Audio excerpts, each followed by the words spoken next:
Hi guys, That Song Review Guy here, and in this video I'm going to do something a little different.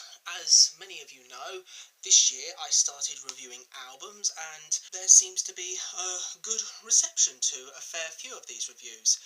Excluding one or two, I'm not going to mention their names whatsoever. I know, that was childish. Sue me. But there are a fair few albums that I have listened to so far this year that I haven't reviewed. So I've been teasing it for a little while, and I thought today I would give you just some of those albums that I have listened to, but I've just not got round to viewing. For some of them I just couldn't be bothered to review, some I didn't think were worth reviewing, some, I don't know, maybe I just didn't feel like I was qualified enough to talk about them. We're only going to go through 10 albums today, and at some point in the future I will talk about a few more that I just haven't got round to reviewing, or I just can't be bothered to review. I have been aware of this artist for a couple of years. I'm not particularly familiar with Tim Hecker's work. I do know, however, that a few years ago he released an album called Virgins, which was highly regarded as one of the best albums of that year. I think 2013, I think it was. To be honest, I'm not a big listener of instrumental albums. I saw this album getting great reviews, decided to give it a go, and to be honest, it really wasn't doing much for me.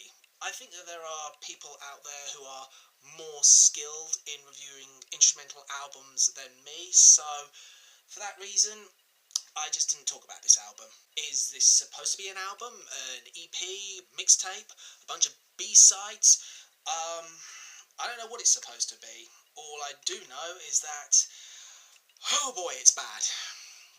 It's not good at all. I've seen plenty of good things written about this album. I've seen plenty of reviews on YouTube that have a lot of praise for this album.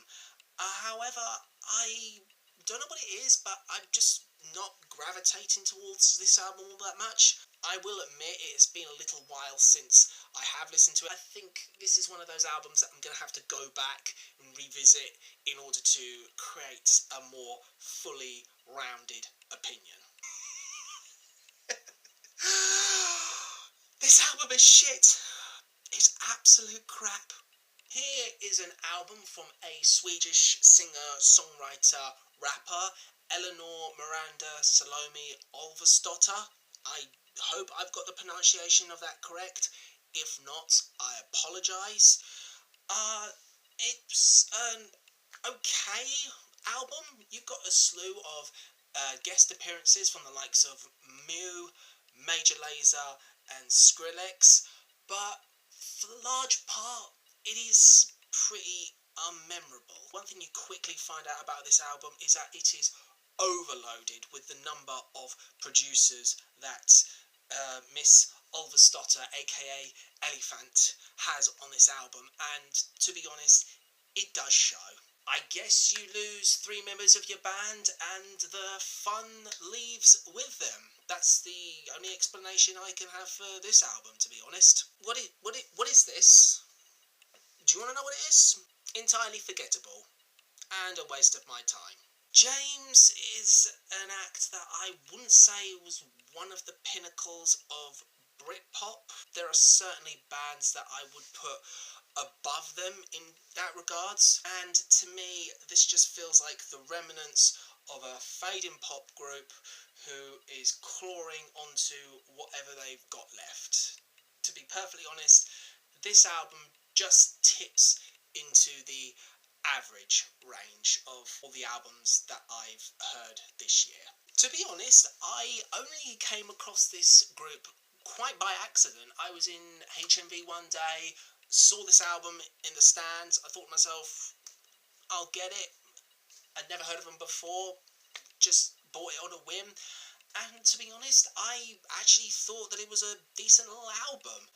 And after 8 years they return and they drop this, and yeah, I have no idea how Katy B ended up with a #1 hit single last year. I honestly don't. I get what she was trying for here.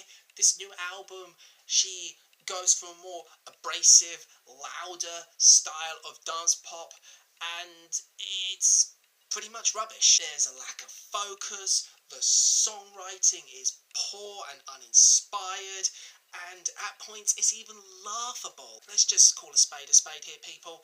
It's a shoddy project, and this proves that no one wanted a third Katy B album, and no one wants a fourth. Just let her go. Let her fade. Let her become a memory. And let's just concentrate on more enjoyable dance pop. And that was a little album roundup review. What do you guys think of these albums? Have you heard of them? Have you listened to them? Did you like them? Did you hate them? Did you agree with my opinions? Did you disagree with them? Chances are, if you are a massive fan of pop music, mainstream pop music, you've just got to hold on to it so badly that any sort of dissenting opinion you just have to instantaneously reject. You probably liked them, but if you've got a little bit of sense, you're probably in line with me and you hated them. However you feel, leave your opinions in the comment section below. I welcome all comments. I particularly enjoy and welcome the negative comments. They do make for some fun and interesting reading. They give me a laugh at least. And until the next video, I'm That Song Review Guy, and take care. Oh, and a side note, that Kanye West album review, it is coming real soon. I promise.